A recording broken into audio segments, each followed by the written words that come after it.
तू भेटशी नव्याने या मालिकेचा आजचाच म्हणजे 29 ऑक्टोबरचा भाग तुम्ही ऐकत आहात। तर प्रेक्षकांनो, काल आपण पाहिलं होतं की ही गौरी मॅडमना पोहे खाऊ घालत असते आणि त्यांना म्हणते, मी तुम्हाला आई म्हणू का, मी तुमच्या मुलाशी लग्न केलंय असं म्हणून ती आता मंगळसूत्र दाखवते। आणि आता ह्या मॅडम जरा आश्चर्यचकित होतात, पण कदाचित त्यांना काही कळलं नसावं असं मला वाटतंय। आता त्या तिला फक्त म्हणत असतात, तनू तनू तू खा, तू पोहे खा। आणि त्या गौरीला सुद्धा पोह्याचा घास भरवत असतात आणि त्या खूप इमोशनल झालेल्या दाखवल्यात त्यांनी।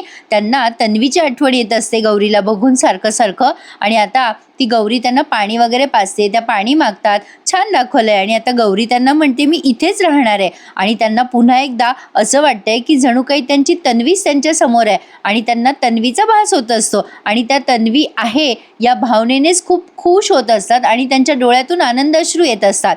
असो, तर आता गौरी त्यांना म्हणते, आई झालं का, चला आता तुम्ही पडा बरं तुमच्या खोलीत जाऊन। आणि गौरी त्यांना अशी आपुलकीने उठवते आणि त्या पुन्हा एकदा म्हणतात, माझी तनू तनू मी आई। आणि ती पुन्हा एकदा आई म्हणते त्यांना। असो, आता या गौरीबाईची भाजी तिथे गॅसवर ठेवलेली आहे, गॅसही मोठा केलेला आहे तिने, पण आता तिच्या लक्षात येईना की त्या भाजीमध्ये मीठ घातलं आहे की नाही। पण आता त्या मिठाच्या बरणीचं झाकण उघडं असतं, तर तिला असं वाटतं कदाचित तिने घातलं असावं। असं होतं ना आपल्याला पण बऱ्याचदा प्रेक्षकांनो।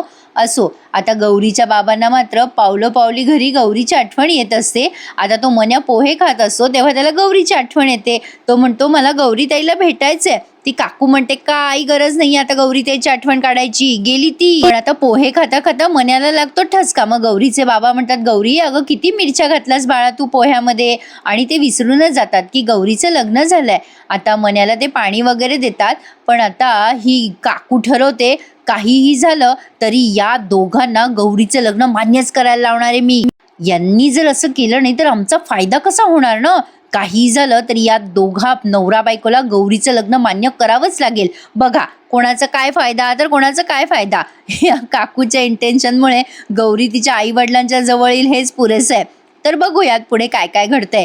आता गौरी अभिमन्यू सरांना लगबगीने डब्बा द्यायला जाते। सर डब्बा घेऊन जा ना। शेखर वरतून सगळं बघत असतो। आता अभिमन्यू सर म्हणतात की नको, मी खाईल कॅन्टीनमध्ये।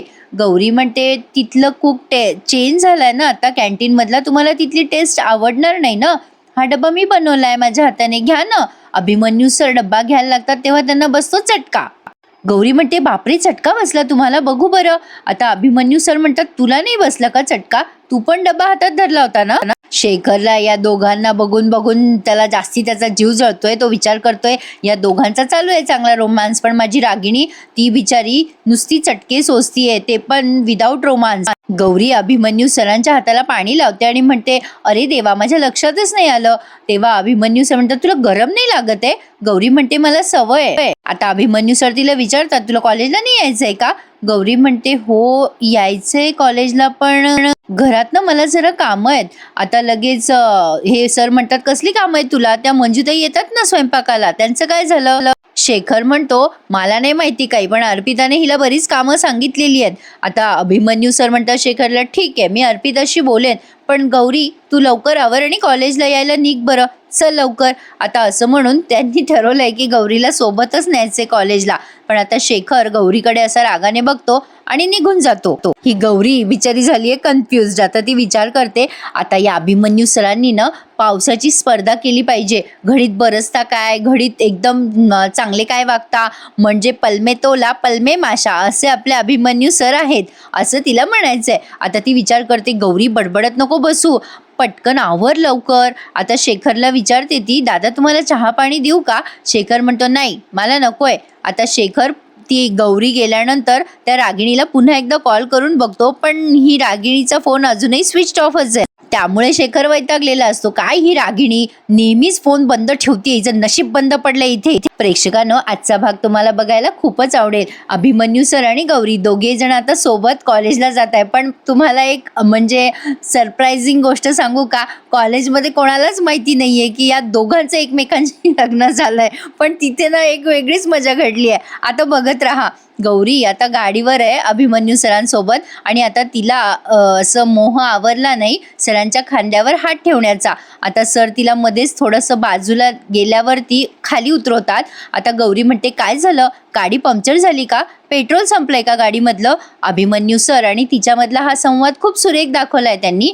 आता सर म्हणतात मला जरा तुझ्याशी बोलायचंय, थांब मी बोलू का. गौरीचं आपलं चालूच असतं काय झालं, कशामुळे झालं वगैरे वगैरे. आता अभिमन्यू सर तिला म्हणतात हे बघ गौरी, मला महत्वाचं बोलायचंय तुझ्याशी. गौरी म्हणते माझ्याकडनं काही चुकलंय का. आता सर म्हणतात मी बोलू का. हे बघ आपण कधी कधी आयुष्यामध्ये घेतो काही निर्णय, परिस्थिती योग्य वाटत असली तरी ते निर्णय पुढच्या काळात आपल्याला म्हणजे बदलावे लागतात. म्हणजे त्या परिस्थितीत आपण लग्न करायचा निर्णय घेतला तो त्या परिस्थितीत योग्य होता, तो आता ह्या परिस्थितीत काही अर्थ नाही आहे त्या निर्णयाला. गौरीला ॲक्च्युली कळत नाही आहे की सर काय म्हणताय. ती म्हणते तुम्हाला म्हणजे काय म्हणायचं आहे.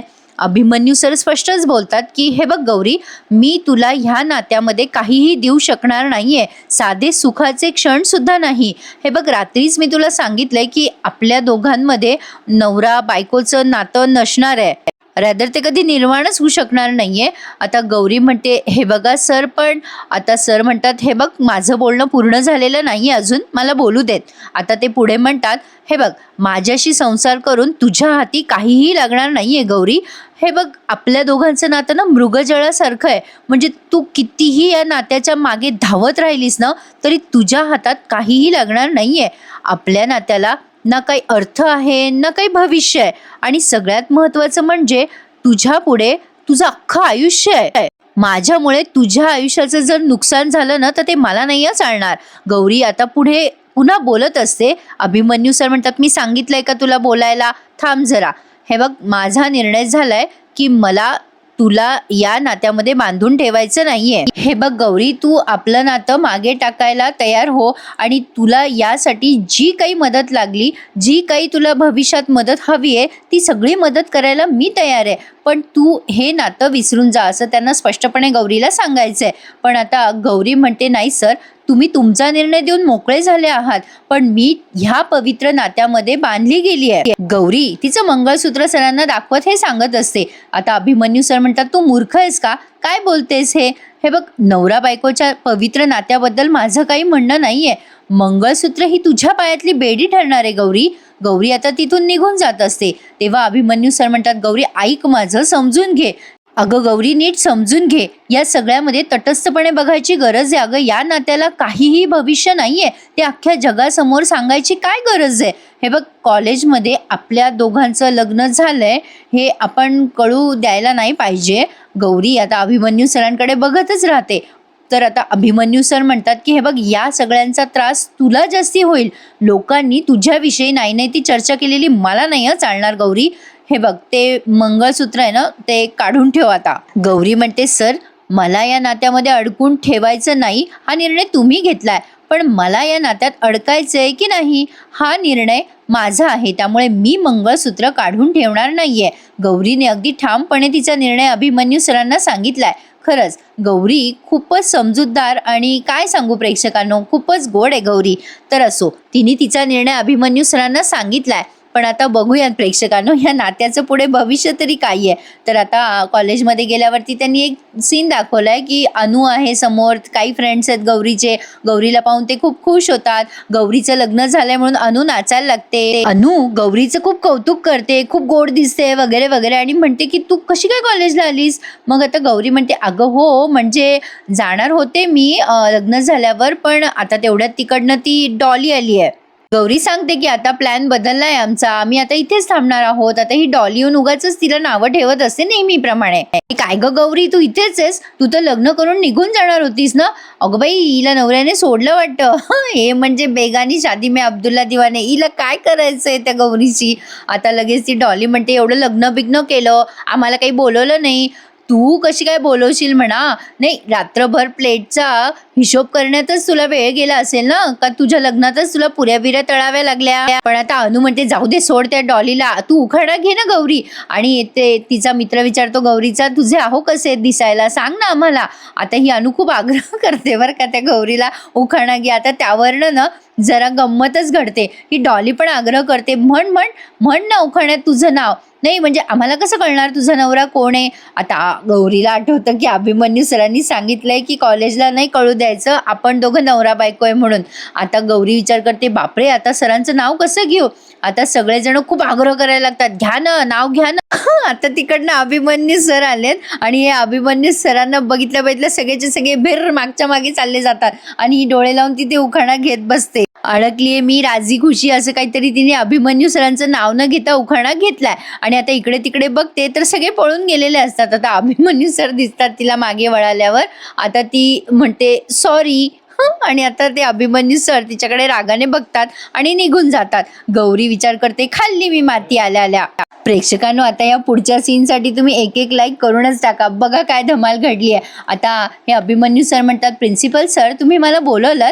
आता सर सांगतात की अहो तुम्हाला विश्वास नाही बसणार, गौरी आता आपल्याच कॉलेजमध्ये तिचं शिक्षण पूर्ण करणार आहे. किती समजूतदार आहे ना हिचा नवरा. असा नवरा मिळायला भाग्य लागतं बरं गौरी. आता गौरी पण म्हणते, हो सर बरोबर आहे तुमचं, असा नवरा मिळायला खरंच भाग्यच लागतं बरं का. ते एवढे समजूतदार आहेत की ते मला रोज कॉलेजला सोडवायला येणार आहेत. ते मला असंही म्हणाले की कॉलेजला तर गेलंच पाहिजे, कॉलेज बुडवून कसं चालेल. आता गौरी हे सगळं अभिमन्यू सरांकडे बघून बघून बोलते. आता लगेच सर म्हणतात, बघा बघा अभिमन्यू सर दचकतात आणि म्हणतात, सर म्हणजे मला कसं माहिती असणार, मी कसं बघेल. आता प्रिन्सिपल सर म्हणतात, अहो अभिमन्यू सर आपल्याला विड्रॉलची प्रोसिजर रिव्हर्स करावी लागेल ना, ही सगळी जबाबदारी तुमची बरं का. बरं आता हिचं नाव बदलायचं का आपण, नावाची प्रोसिजर काय करायची. अभिमन्यू सर एकदम दचकतात आणि म्हणतात, नाही नाही नाव कशाला बदलायचं. नाही म्हणजे मला असं म्हणायचंय की इतक्या वर्षापासून हीच ओळख आहे ना तिची, तर नाव कशाला बदलायचं आपण. सर खूपच किचकट प्रोसिजर आहे ना, त्यापेक्षा तिचाच वेळ जाईल म्हणून म्हटलं कशाला नाव बदलायचं. आता प्रिन्सिपल सर म्हणतात, बरोबर आहे, अगं गौरी तू त्यापेक्षा ना होमवर्क कर. गौरी म्हणते, काय. आता सर म्हणतात, अगं म्हणजे घरातली कामं कर, नवऱ्याला भेटो की कधी कधी. आता लगेच गौरी म्हणते, अहो सर रोजच येतात की ते. अभिमन्यू सर तिच्याकडे रागाने बघायला लागतात. गौरी म्हणते, अहो म्हणजे मला म्हणायचं की मी रोजच येईल ना सर. आता म्हणजे सर ते आता रोज येतील ना मला सोडवायला, तेव्हा तुम्ही भेटा. आता लगेच सर म्हणतात, हां ओके ओके ठीक आहे, पण बेटा संसार आणि अभ्यास दोन्ही व्यवस्थित कर हां. गौरी म्हणते, हो सर येते मी. असं म्हणून आता गौरी गेली निघून. आता बघा प्रेक्षकांनो, आता ती तिच्या क्लासमध्ये येते आणि त्या बेंचला बघून ती खूप इमोशनल होते आणि विचार करते, या जागेशी माझं असं काय नातं आहे, मी तर या जागेच्या प्रेमातच पडली आहे. प्रेमाचं पण असंच असतं ना, एक सोडून जात असेल तर दुसरा त्याचा हात सोडत नाही आणि दुसरा जात असेल तर त्याचा पाय निघतच नाही. असं काहीतरी ती ड्रामॅटिक बोलते बाबा. तर आता ती विचार करत असते की ह्यालाच तर प्रेम म्हणतात ना. प्रेक्षकांनो, गौरीची साडी आणि हेअरस्टाईल खूप छान दिसतात ना. असो, तर आता ती आली आहे डॉली तिथे आणि म्हणते, एवढं काय कौतुकाने बघतेस ग गौरी बेंचवर, आता तुला तुझ्या नवऱ्याचं आणि तुझं नाव लिहायचं का काय तिथे. अगं काय लाजत होतीस ग बाहेर नवऱ्याचं नाव घ्यायला, सगळे किती फोर्स करताय तुला, नाव घे, तरी पण तोंड शिवून उभी आहेस का ग, काय प्रॉब्लेम आहे का नवऱ्याचं नाव घ्यायला. मग आता तो दुसरा मुलगा म्हणतो की ही लाजते का हिला लाज वाटते स्वतःच्या नवऱ्याची ओळख सांगायची. बरं आता हे सगळं बोलायची चर्चा करायची काही गरज नव्हती बरं का यांना. आता डॉली म्हणते, हो बरोबर आहे तुझं, अरे मला तर वाटते हिचा नवरा ना हिच्यासारखाच असणार आहे, म्हणजे ही कशी कॅन्टीनवाली आहे तसा तो हलवाईवाला असणार आहे. आता तो दुसरा मुलगा चिडवतो गौरीला आणि म्हणतो, काय सीन असेल ना, नाही म्हणजे ही समोसे तळतीये, तो जिलेब्या पाडतोय, आपल्याला यांच्या टपरीवर जायलाच हवं एकदा. लगेच ती डॉली म्हणते, लाज वाटेल ना तुला गौरी. मग हा लगेच मुलगा म्हणतो, सो कॉल्ड स्वयंपाकी. मग आता लगेच अभिमन्यू सर खूप छान उत्तर देतात या दोघांना. ते तिथे येऊन म्हणतात, स्वयंपाकी आणि शिक्षक दोघे देखील पोषणाचंच काम करतात बरं का. एक तुमच्या शिक्षणाचं पोषण करतो आणि दुसरं तुमच्या बुद्धीचं. खरं तर तुम्ही सगळ्यांनी या दोघांबद्दलही कृतज्ञ असायला हवं. कुठलंही काम करण्यासाठी लाज बाळगायचे काम नसते. विचार करा, केरकचरा काढणारे काका जर 2 दिवस आले नाही तर तारांबळ उडेल तुम्हा सगळ्यांची. स्वयंपाक बनवणाऱ्या ताईने आल्या ना 2-4 दिवस, तर काय अवस्था होईल तुमची, काही कल्पना आहे का याची. आणि अशा कष्टकरी लोकांची तुम्ही इथे उभं राहून खिल्ली उडवताय, तुम्हाला काहीच वाटत नाही. ज्या दिवशी तुम्हाला कामाची आणि श्रमाची प्रतिष्ठा समजेल ना, त्या दिवशी तुम्हाला तुमच्या आयुष्याची दिशा कळेल. आणि ज्या लोकांना काही कामं नसतात ना, ते इतरांच्या वैयक्तिक आयुष्यामध्ये ढवळाढवळ करतात, त्यांच्या वैयक्तिक गोष्टी चव्हाट्यावर आणतात, अशीच लोक असतात. आणि तुम्ही त्यापैकीच एक आहात आणि तुम्ही बाकीचे तुमच्या समोर एका व्यक्तीवर अन्याय होतोय आणि तुम्ही बघत बसलाय. एक लक्षात ठेवा, गुन्हा करणारा जेवढा गुन्हेगार असतो तेवढाच गुन्हा बघत असलेला सुद्धा दोषी असतो. तो काहीही करत नसतो. त्यामुळेच आता पुन्हा एकदा शेवटचं सांगतोय, माझ्या कुठल्याही विद्यार्थ्यामध्ये भेदभाव केलेला मी खपवून घेणार नाहीये. कुठल्याही विद्यार्थ्याला कॉर्नर केलेलं मला चालणार नाहीये. आलं लक्षात? ही शेवटची वॉर्निंग आहे तुम्हा सगळ्यांना. आता डॉली मान हलवते आणि चुपचाप निघून जात असते. पण आता अभिमन्यू सर गौरीकडे बघतात ना, तेव्हा गौरी खूप इम्प्रेस होते आणि त्यांना असं म्हणते, वा मस्त बोललात तुम्ही. आणि आता त्यांच्याकडे बघून स्माईल करत असते. पण अभिमन्यू सरांच्या चेहऱ्यावरची रेष काही आले ना बाबा. असो, तर हा भाग त्यांनी इथेच संपवलाय. पण आता या समोशाला पण माहिती नाही आहे बहुतेक की गौरीचं आणि अभिमन्यू सरांचं लग्न झालंय. पण आता तो सांगतो की भाजीला मीठ नाहीये, म्हणजे कालचा जो प्रोमो होता तोच त्यांनी आज दाखवलाय. आणि गौरी त्या मिठासाठी अभिमन्यू सरांच्या मागे मागे फिरत असते आणि आता त्यांना टेन्शन येतं की ही काही बोलो ना भस्कन तिथे कॉलेजमध्ये. म्हणून ते तिला जा जा म्हणत असतात. तर प्रेक्षकांनो, असा होता आजचा भाग. आवडला की नाही? मग चला पटकन लाईक करून टाका आणि चॅनलही सबस्क्राईब करा. कसा वाटला भाग मला कळवत जा हं. आणि आता भेटूयात उद्या पुन्हा रात्री. तोपर्यंत धन्यवाद.